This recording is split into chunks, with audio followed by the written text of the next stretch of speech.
Hello everyone, আজকে আমরা জানবো আমাদের পারমানেন্টভাবে পুরানো ফেসবুক কিভাবে ডিলিট করা যায়।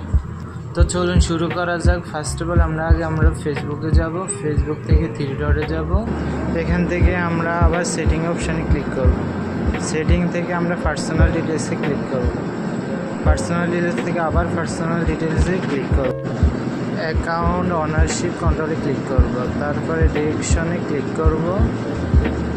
তারপর আমাদের প্রোফাইলে আসবে। প্রোফাইল এবার এখান থেকে একটা দিলেই হবে। তো আমি ডিলিট অ্যাকাউন্ট দিলাম, এরপরে কন্টিনিউ।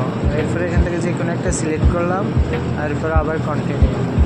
এরপরে আবার কন্টিনিউতে ক্লিক করলাম। এরপরে আপনার নিচের দিকে স্ক্রল করা হলো। স্ক্রল করার পর আবার কন্টিনিউ। তো এবার আপনারা আপনাদের ফেসবুক পাসওয়ার্ডটা দিয়ে দিবেন। এখন এই পর্যন্তই। ভালো থাকুন, সুস্থ থাকবেন। লাইক, শেয়ার এবং আমার ইউটিউব চ্যানেল যারা সাবস্ক্রাইব করেন তারা সাবস্ক্রাইব করে রাখবেন। ধন্যবাদ।